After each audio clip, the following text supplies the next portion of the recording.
Human veteran challenged an orc warrior, unaware. She had defeated an army alone. There are warriors who collect medals like children collect stones on a beach, shiny, numerous, and ultimately decorative. And then there are warriors who carry a single stone in their pocket, and that stone weighs more than all the gold in all the kingdoms combined. This is a story about the difference between the two. Commander Bastian Greymore had 43 medals pinned to his formal dress uniform. He knew because he counted them every morning while his squire polished each one until it caught the light just right. 43 pieces of recognition for 43 moments of glory spread across 37 years of military service. They clinked when he walked, a sound he'd grown to enjoy, like a personal symphony announcing his presence before his boots did. He was 68 years old, though he'd lie and say 58 if asked. His hair and beard had gone the color of winter clouds, white with hints of gray that he thought made him look distinguished rather than old. The scars on his face told stories he liked to retell at banquets, usually with embellishments that grew more dramatic with each glass of wine. The peace summit at Thornhaven Keep was, in Bastian's professional opinion, a waste of everyone's time. 3 months of planning, 2 weeks of diplomatic correspondence, and countless resources spent to bring humans and orcs to the same table, as if talking would somehow erase centuries of conflict, as if words could rebuild trust when blood had built walls. But orders were orders, and Lord Ambrose Kelton, the king's diplomat who organized this exercise in futility, had specifically requested Bastian's presence. "Your reputation precedes you, Commander," Ambrose had written. "Your presence will demonstrate our commitment to this peace." What Ambrose meant but was too diplomatic to say was, "We need someone impressive-looking to intimidate the orcs into behaving." Bastian was fine with that interpretation. The great hall of Thornhaven Keep had been prepared with the kind of excessive care that screamed, "We're trying very hard to make this work." Tables arranged in a careful circle so no one sat at the head. Banners from both human and orc territories hanging at equal heights. Food from both cultures laid out in separate sections, because apparently even cuisine needed to maintain borders. Bastian stood near the human delegation, his medals catching candlelight like tiny suns, talking to Captain Wilfred, his young protege who wrote down nearly everything Bastian said in a leather journal he kept in his belt pouch. "Notice their posture, Wilfred," Bastian said, gesturing subtly toward the orc delegation across the hall. "They stand like they're ready to fight at any moment. No refinement, no discipline, just brute readiness." Wilfred scribbled furiously. "Like animals, sir." "I wouldn't say that in present company," Bastian replied with a slight smile. "But between us, they're warriors by accident of birth, not by training. Strong, yes, dangerous, certainly, but they lack the sophisticated martial education that separates a true soldier from from someone who simply hits things very hard." It was at that precise moment that Sharka entered the hall. She didn't enter the way Bastian entered rooms, with purpose and presence that demanded attention. She simply walked in through the side door, quiet as morning mist, and took her position near the orc delegation. She was tall, even for an orc, perhaps 6.5 feet, with the kind of build that suggested strength without advertising it. Her skin was the deep green of forest shade, and her armor was functional rather than decorative. Leather and steel, worn smooth in places from use, scarred in others from impacts. No ornaments, no engravings, just protection that had proven itself reliable through repeated testing. Her face was calm. That was the word that came to mind. Not peaceful, not serene, but calm in the way that deep water is calm. You know there's depth there. You just can't see it from the surface. Most orcs Bastian had encountered carried themselves with a kind of aggressive confidence. They wanted you to know they could break you. But this one looked like she'd already broken enough things to last a lifetime, and had no particular interest in adding to the count. "Who's that?" Wilfred asked, following Bastian's gaze. "One of their guards, apparently," Bastian said. "Lord Ambrose mentioned they'd bring security, as if we'd allow violence at a peace summit." He snorted. Typical orc thinking. Always preparing for war even when discussing peace. Brother Anselm, the elderly scribe who was documenting the summit, appeared at Bastian's elbow like a ghost manifesting from text. "That's Sharka," he said quietly. "She's serving as a diplomatic guard for the orc delegation." "Sharka," Bastian repeated. "Is that supposed to mean something?" Anselm adjusted his spectacles, thick lenses that made his eyes look enormous. "The name means quiet water in their language. Appropriate, I think." "Quiet water," Bastian said. "How poetic." I'm sure she's very quiet right up until she's crushing someone's skull. As the philosopher Tiberius wrote in his Meditations on Violence, Anselm began, launching into one of his inappropriate scholarly tangents. The most dangerous blade is not the one that shouts its sharpness, but the one that— Yes, thank you, brother, Bastian interrupted. I'm familiar with Tiberius. He wasn't familiar with Tiberius. He'd never read Tiberius, but he wasn't about to admit that to a monk who probably had the entire text memorized. The summit began with the kind of formal pleasantries that made Bastian want to stab himself with a decorative fork. Lord Ambrose spoke about new dawns and bridges built from understanding and other metaphors that sounded impressive but meant nothing. The orc chieftain, a scarred veteran whose name Bastian hadn't bothered to learn, responded with equally empty words about honor and shared future. All the while, Sharka stood near the back of the orc delegation, silent and still. She didn't fidget, didn't shift weight, didn't look around the room with curiosity or suspicion. She just was, like a piece of furniture that happened to be alive. It irritated Bastian in a way he couldn't quite articulate. There was something about her stillness that felt like judgment, like she was watching everything and finding it all slightly disappointing. 2 hours into the summit, during the meal portion where everyone was supposed to mingle and build rapport, Bastian found himself approaching the orc delegation.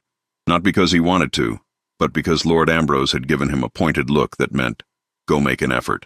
He walked up to where Sharka stood, still maintaining her post near the wall despite the informal atmosphere. Up close, she was even taller than he'd estimated. He had to tilt his head back slightly to meet her eyes, which were amber-colored and eerily calm. Enjoying the festivities? Bastian asked, his tone carrying just enough condescension to be insulting without being overtly offensive. Sharka looked at him for a long moment before responding. The food is well prepared, she said. Her voice was low, measured, with an accent that suggested someone who'd learned human language through careful study rather than casual exposure. High praise, Bastian said. I'm Commander Bastian Greymore. Perhaps you've heard of me? No, Sharka said simply. Bastian's eye twitched. I've served in the Royal Military for 37 years. I commanded the eastern frontier during the border wars. I led the defense of Silver Peak against the mountain clans. I have not heard of you, Sharka repeated, her tone unchanged. Not rude, not dismissive, just factual.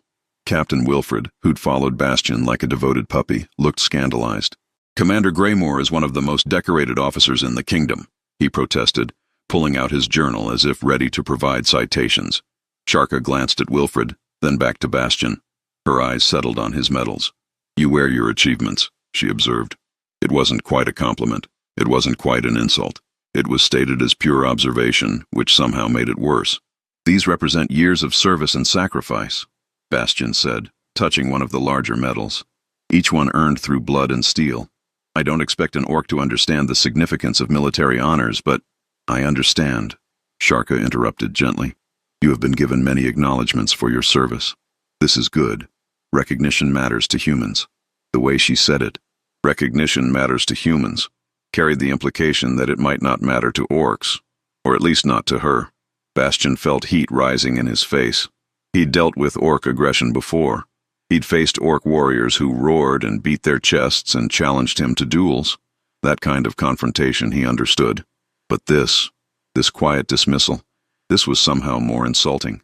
I notice you don't wear any honors, Bastian said, his voice taking on an edge. Should I assume you've never accomplished anything worth recognizing? Or do your people simply not value achievement? Something flickered in Sharka's eyes. Not anger. She was too controlled for that.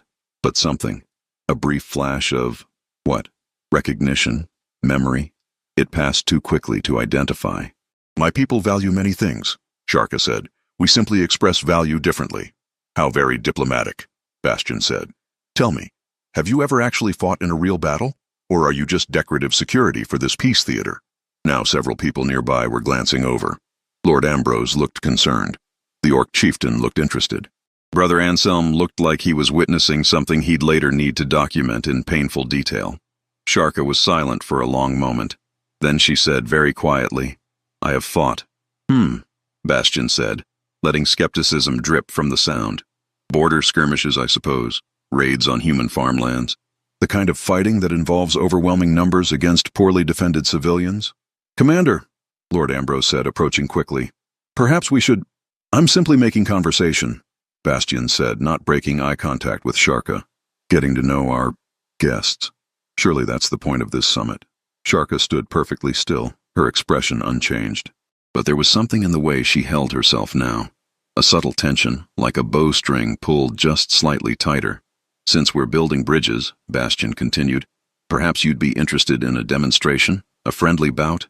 Human combat technique versus orc. He paused. Strength. Nothing serious. Just a cultural exchange. The hall had gone quiet now. Everyone was watching. Lord Ambrose looked like he wanted to sink through the floor. Commander, this is highly inappropriate. I accept, Sharka said quietly. Ambrose froze. I beg your pardon. I accept the demonstration, Sharka repeated. If Commander Greymore wishes to exchange techniques, I am willing. Bastian smiled. He'd expected her to refuse, giving him the moral high ground. Her acceptance was unexpected, but satisfying. Excellent. When would you prefer?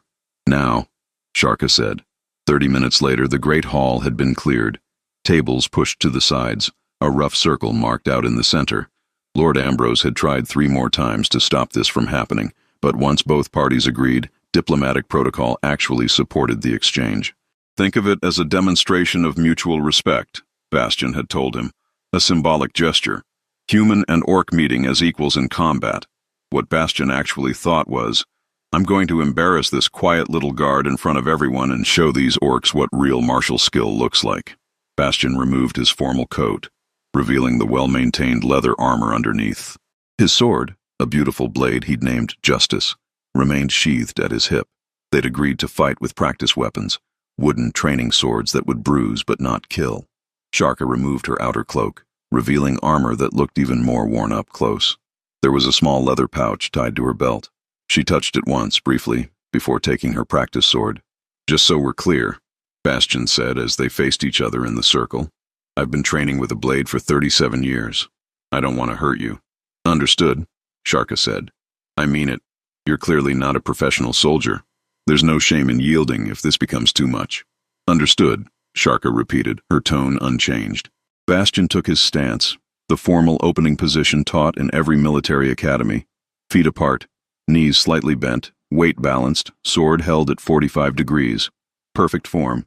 Textbook execution. Sharka simply stood there. Her stance wasn't wrong exactly. It just wasn't anything.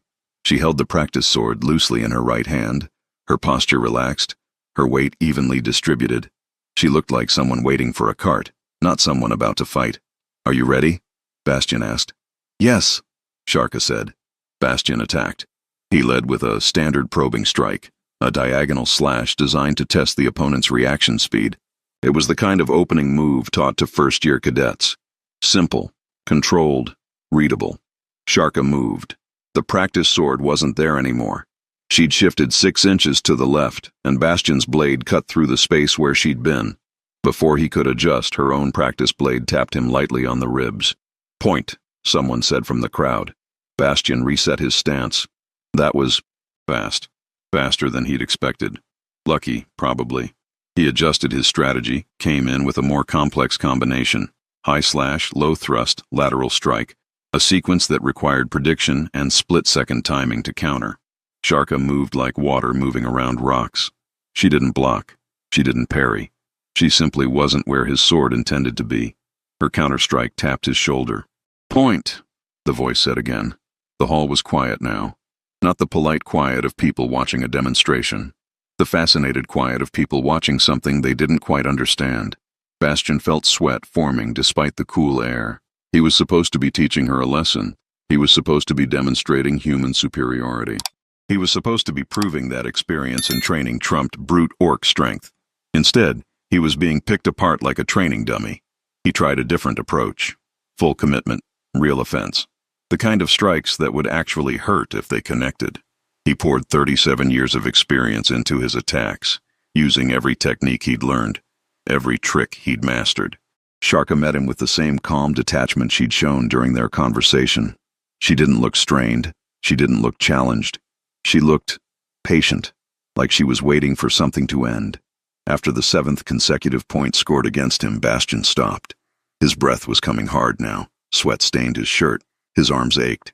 Sharka stood exactly as she had at the beginning, not even breathing hard. "I think," Lord Ambrose said quietly into the silence, "we've seen an excellent demonstration of both cultures' capabilities. Perhaps we should—" "Who are you?" Bastian demanded, his voice rougher than he'd intended. "Really, who are you?" Sharka looked at him for a long moment. "I am Sharka," she said simply. "That's not what I mean," Bastian said. "You fight like someone who's done this before. Many times before." "I have fought before," Sharka confirmed. "As you asked." "In what battles?" Bastian pressed. "What campaigns?" "Does it matter?" Sharka asked. "It matters to me," Bastian snapped, and there was real frustration in his voice now. The kind that comes when your understanding of the world suddenly doesn't match reality. An old orc stepped forward from the delegation. His face was a roadmap of scars, and his throat bore a massive burn mark that suggested why he didn't speak. But his presence commanded attention despite his silence. Kulmar, Bastian remembered. One of the orc advisors. The one Brother Anselm had mentioned. The veteran who'd lost his voice in battle. Kulmar made a series of hand gestures. Bastian didn't understand them, but Brother Anselm translated in a quiet voice that somehow carried through the hall. "He says you asked if she has fought in real battles. He says you should be more specific. Do you mean the defense of Blood Pass? The holding of Crimson Valley? The—" "Blood Pass," Bastian interrupted. The name meant something. It tickled at the edge of his memory like a word you know but can't quite recall. "Yes," Brother Anselm said, adjusting his glasses. 7 years ago, during the height of the border conflicts, Blood Pass was a strategic choke point between orc and human territories. Control of the pass meant control of trade routes, supply lines, and— "I know the strategic importance," Bastian said impatiently. "What happened there?" Brother Anselm looked at Sharka, then at Kulmar, then back to Bastian. You truly don't know?" "Know what?" Bastian demanded. "The Battle of Blood Pass lasted 7 days," Anselm said slowly, as if reciting a text he'd memorized. 3,000 human soldiers attempted to break through orc defensive positions to reach the settlements beyond. The orc army had been pulled away to defend against attacks from the north. Blood Pass was left virtually undefended. The hall was completely silent now. "One warrior held the pass," Anselm continued. "For 7 days and 7 nights, one warrior stood at the narrowest point of the passage and refused to let the human army through. 3,000 soldiers. One defender. By the time orc reinforcements arrived, the human force had retreated. Not a single soldier had made it past the pass." Bastian felt something cold settling in his stomach. "One warrior," he repeated. "The story spread through both armies," Anselm said. "Humans claimed it was impossible. Clearly the orcs were lying or exaggerating, or there must have been hidden reinforcements. Orcs claimed it was legend. Their greatest warrior had achieved the impossible. Both sides dismissed it as propaganda." Kulmar made more hand gestures. "He says," Anselm translated, "that he was with the reinforcement force that arrived on the 8th day. He says they found Sharka still standing at the pass, surrounded by broken weapons, covered in wounds that should have killed her, but still standing." Bastian looked at Sharka. She stood there, unchanged, expressionless, watching him with those calm amber eyes. "He says," Anselm continued, "that the human soldiers she fought against tried to write their own reports. But no commander would believe that one orc had held off an entire army, so the reports were amended. Casualties were attributed to terrain, to weather, to supply problems. Anything but the truth. That's—" Bastian started. "That's impossible." "Yes," Sharka said quietly. "That is what people said. No one person could—" "No," Sharka agreed. "One person could not. But I was not a person. I was the pass. And the pass does not move." Bastian felt like the ground was tilting beneath him. He'd spent 43 years earning his medals. 43 moments of glory. 43 achievements carefully documented and recognized. And this orc, this quiet, undecorated warrior who didn't even carry her name like a banner, had accomplished something so impossible that both sides had chosen not to believe it. "Why didn't you say something?" Bastian asked, and his voice was quieter now. "When I mocked you, when I challenged you, why didn't you tell me?" Sharka was silent for a moment. Then she reached to her belt and removed the small leather pouch. She opened it carefully and pulled out a smooth black stone. Small, unremarkable, about the size of a coin. She held it up so Bastian could see. The surface was covered in tiny scratches, thousands of them, carved with meticulous care. 3,000 scratches, Sharka said softly. One for each soldier I protected by holding the pass. Not the ones I fought. The ones beyond the pass. The Orc civilians, the families, the children who would have died if the human army had broken through. She closed her fist around the stone. You asked why I did not tell you of my accomplishments, Sharka continued. I did not tell you because accomplishments are not stories to display. They are weights to carry. Every scratch on this stone is a human soldier I stopped. Every scratch is a life I took to preserve other lives. This is not glory. This is burden. She put the stone carefully back in its pouch.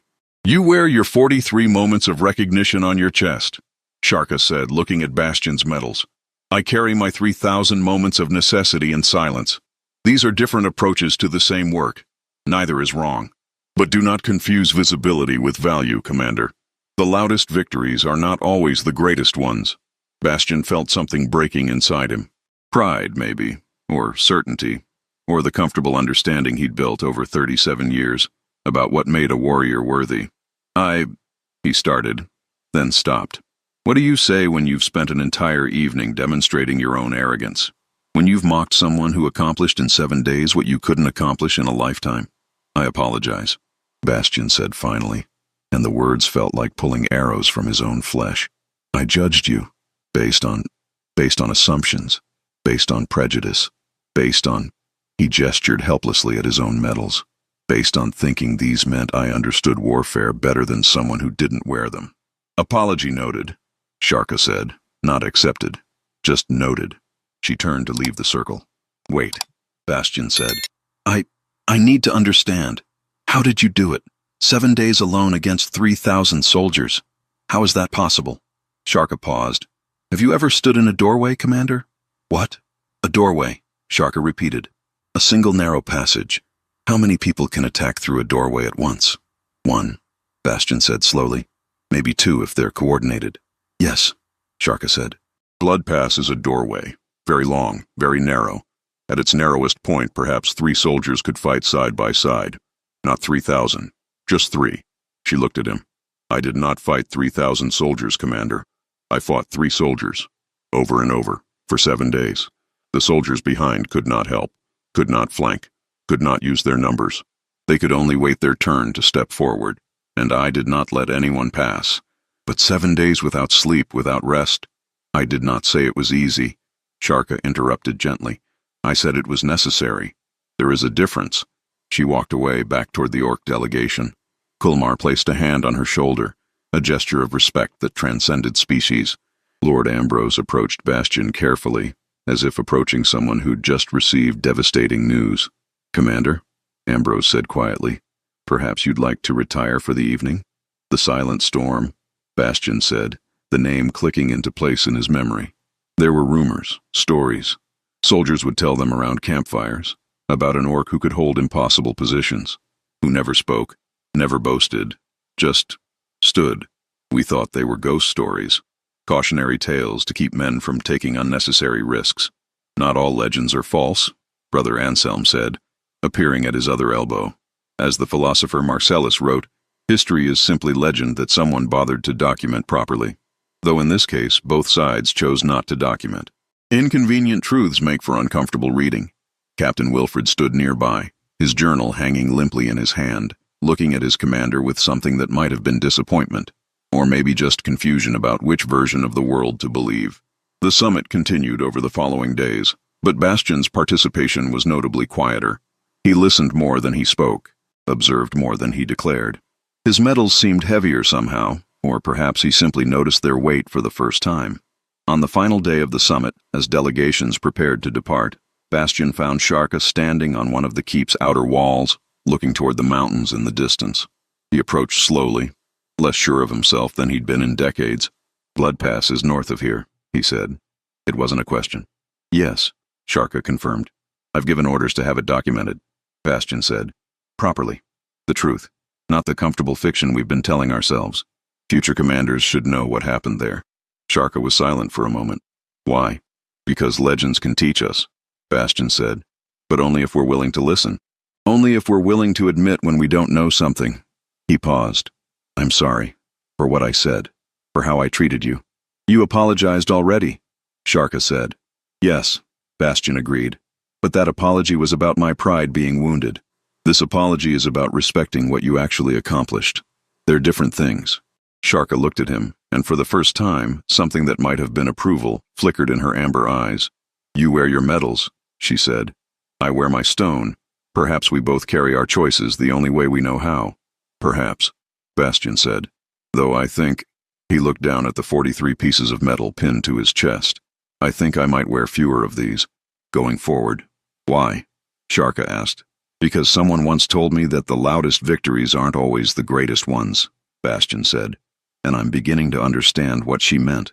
They stood in silence for a while, two warriors from different worlds, looking at the same mountains and perhaps, for the first time, seeing them the same way. Finally, Sharka spoke. The hardest battles are not against enemies, Commander. They are against our own certainty. Your willingness to question what you were certain of, this is a victory worth more than any medal. But not one I'll put on my uniform, Bastion said with a slight smile. No, Sharka agreed, and there might have been the ghost of a smile on her face too. Some victories are meant to be carried quietly. When Bastion returned home 3 weeks later, he entered his chambers and looked at his dress uniform hanging on its stand, 43 medals gleaming in the lamplight. He removed them carefully, one by one, not with anger or shame, but with understanding. They represented real achievements, real moments where he'd done his duty, shown courage, led others well. They weren't lies, but they weren't the whole truth either.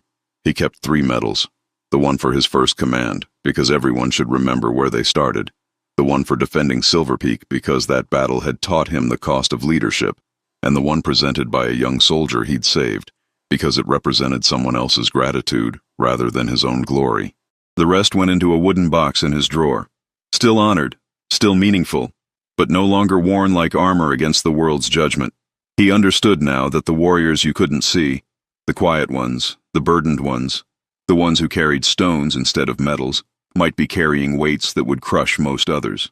Captain Wilfred noticed the change immediately the next morning. Sir, he said, gesturing to the much simpler uniform. Your medals? I kept the important ones, Bastion said. But all of them are important, Wilfred protested, pulling out his journal. You earned each one through moments that matter, Bastion interrupted gently. Yes, but there's a difference between achievements that make you louder and achievements that make you better. I'm learning to tell them apart. Wilfred frowned, his pen hovering over the page. Should I write this down? Only if it helps you remember, Bastion said. Not everything worth learning needs to be documented. Years later, when Bastion finally retired from active service, they held a ceremony. Lord Ambrose spoke about his decades of dedication. Fellow officers shared stories of his leadership. The king himself presented a final commendation.